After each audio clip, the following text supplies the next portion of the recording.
Hello friends, नमस्ते। कैसे हैं आप सब? मैं ठीक हूँ, आशा करती हूँ आप सब भी ठीक होंगे। अभी दोपहर का वक्त है और मैं खाना बनाऊँगी। अभी लेट नहीं हुई है वैसे। देखिए, कल मैंने कहा था ना आपसे कि है ना मेरे हस्बैंड सब्ज़ी लाएंगे, तो देखिए इतनी ज़्यादा मतलब इतनी क्वांटिटी में भी ले आया और इतनी वैरायटी में भी ले आया। आप देख सकते हैं इसमें कितने तरीके की सब्जी है। ये तो अंदर तो उसका फ्रिज का वो जो होता है ना नीचे का शेल्फ, वो पूरा भर रखा है।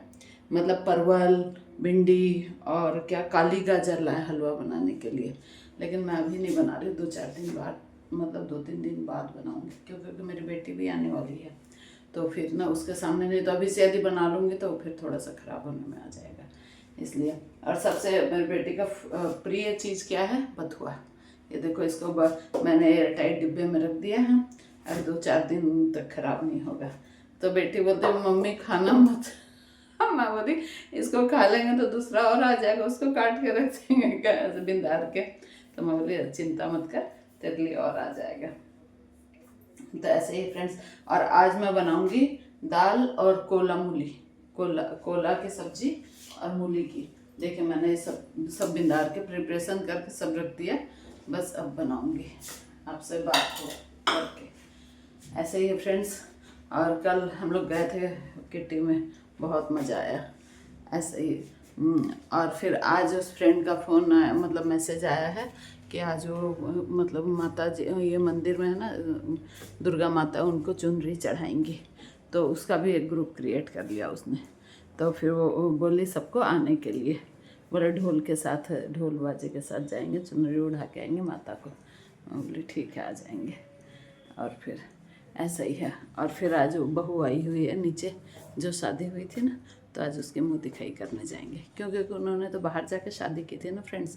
तो मतलब कि हम लोग अटेंड कर नहीं पाए शादी और फंक्शन वगैरह। तो अभी जाएंगे, मतलब 2 बजे के करीबन। सब सारे मतलब पड़ोस में सब ने ना एक दूसरे से पूछ के, भाभी जी कितने समय चलेंगे? तो फिर बोले 2 बजे। तो उनसे टाइम ले लिया। तो फिर अब 2 बजे सबका फ़ोन आ रहा, कब चलोगे?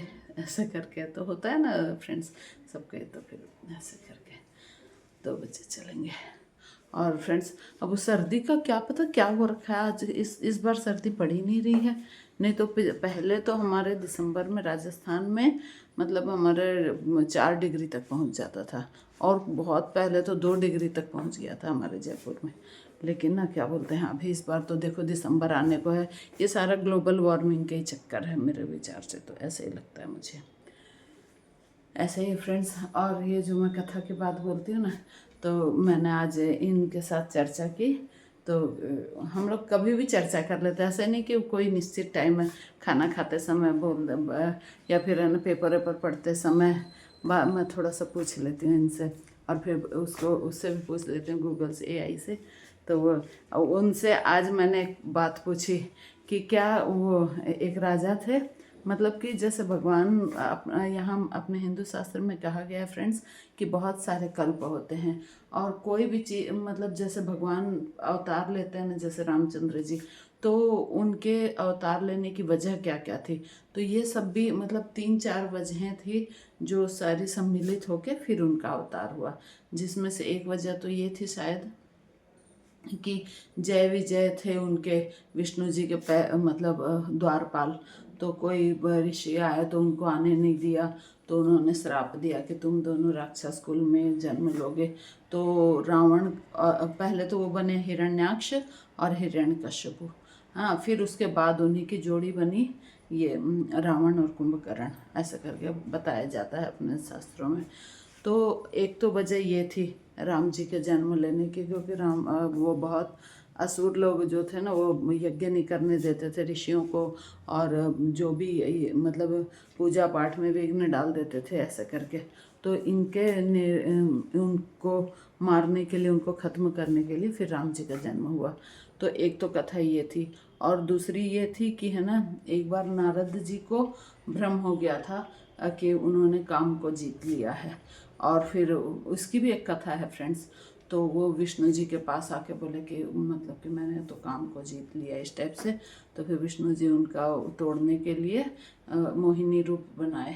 और फिर उनका जब स्वयंवर हुआ तो ये नारद जी आए। ऐसे ही कुछ है, मैं इधर उधर हो जाऊँ तो थोड़ा वो करिएगा, कोऑपरेट करिएगा।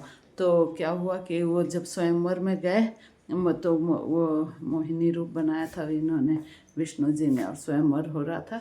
तो नारद जी आए इनके पास, विष्णु जी के पास, बोले मेरे को ना अब मतलब बहुत सुंदर बना दो ऐसे करके। तो उन्होंने ना उनको उनका अहंकार तोड़ने के लिए उनको वानर का रूप दे दिया। किनको? नारद जी को, विष्णु भगवान ने, क्योंकि उनको अहंकार हो गया था कि मैं तो ऐसा वैसा करके, तो वानर का रूप दे दिया। और जाके वो वहाँ बैठे मोहिनी की सभा में, देखे तो क्या पता ऐसे ही कुछ था, तो है ना, क्या बोलते हैं, वो उन्होंने उनको इग्नोर कर दिया। तो वो इतने ज़्यादा दुखी हुए नारद जी, और आकर जब अपना वो उदास होके नदी के पास बैठ गए फ्रेंड्स। तो नदी में जब उनको अपना चेहरा दिखा ना, तो वो चेहरा था वानर का। तो वानर को वो कैसे वर्ण करती, तो इसलिए ना फिर उनको बहुत गुस्सा आया विष्णु जी के ऊपर। और फिर विष्णु जी को बोले जिस रूप की आप हंसी उड़ा रहे हैं ना, अच्छा हाँ ऐसे ही था, तो मतलब लोग हंसी उड़ा रहे हैं ना, आपको एक जन्म में इन्हीं का सहारा लेकर राक्षसों पर विजय प्राप्त करेंगे। तो देखिए राम जी है ना पीछे, तो फिर राम जी का जन्म लिया और वानरों की सहायता से उन्होंने लंका पर और रावण पर विजय प्राप्त की। तो ऐसे ही है। तो एक कथा तो ये हो गई, और एक कथा ये थी कि क्या बोलते हैं, जय विजय वाली हो गई और नारद जी वाली हो गई। और एक था प्रताप भानु राजा, ये अपने शुरुआत वाला कांड होता है ना, बाल कांड रामायण, उसमें। तो प्रताप भानु राजा जो था तो वो बहुत ही प्रतापी था, और तो उससे कई उसके जो पड़ोसी राजा थे वो सब उससे बहुत चिढ़ करते थे। और एक बार किसी राजा को इन्होंने मतलब पराजित कर दिया था, तो खार खा के बैठा था कि मुझे इससे बदला लेना है। और फिर जंगल में एक कुटी बना के वो संत के भेष में रहने लगे, वो राजा बदमाश जो जीता था, जिसको इन्होंने पराजित किया था। और वो जाके फिर है ना, इधर से ये गए एक बार शिकार खेलते, तो वहाँ बिछड़ गए, मतलब अपने सैनिकों से बिछड़ गए। तो वो जब गए वहाँ पर, तो उन्होंने उसको अपना लल्ला चप्पी, मतलब लल्ला चप्पो करके उसको उनको अपनी बातों में उलझा लिया।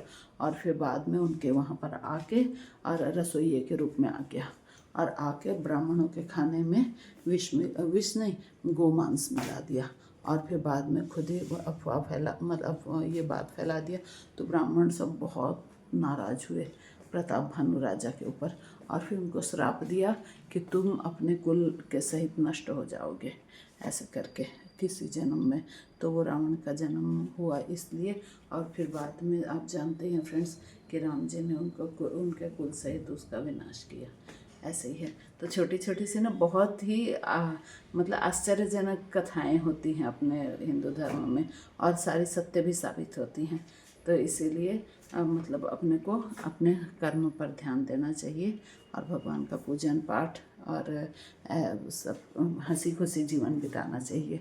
क्या है फ्रेंड्स, हमारी चिंता करने से कोई समस्या से तो है नहीं कि दूर हो जाएगी, है ना। चिंता चिता समान होती है कहा जाता है ना। तो और टेंशन करने से फ्रेंड्स, बहुत ज़्यादा स्ट्रेस लेने से अपने बीपी बहुत हाई होता है। इसलिए स्ट्रेस नहीं लेना चाहिए, जो होगा अच्छा होगा, जो हुआ अच्छा हुआ। और सब काम अपने समय आने पर सब काम होता है, समय से पहले और भाग्य से ज़्यादा कुछ नहीं मिलता ये इंसान को। और अपनी मेहनत करनी चाहिए, एकदम जी तोड़ मेहनत करनी चाहिए। आगे फल देने वाला भगवान है फ्रेंड्स, है ना। ठीक है, फिर मिलते हैं कल नेक्स्ट वीडियो में। और देखिए संतरे भी लेके आए, अभी है ना सर्दियों के दिन में संतरे खूब अच्छे आ रहे हैं, ये देखिए। तो मेरे हस्बैंड फिर खुद ही अपना, ये पीछे मशीन पड़ी है ना, तो इससे खुद ही अपना एक संतरा का जूस बना लेते हैं। और मैं तो पीती नहीं हूँ क्योंकि मेरा एसिड बनता है। कल वो फ्रेंड्स के यहाँ किट्टी थी ना, वहाँ भी मैं गई थी, तो वहाँ भी नहीं पी मैं संतरा का जूस, क्योंकि मैं अवॉइड ही करती हूँ, एसिड बनता है ना इसलिए। ठीक है फ्रेंड्स, मिलते हैं, टेक केयर, मिलते हैं नेक्स्ट वीडियो में। Thank you.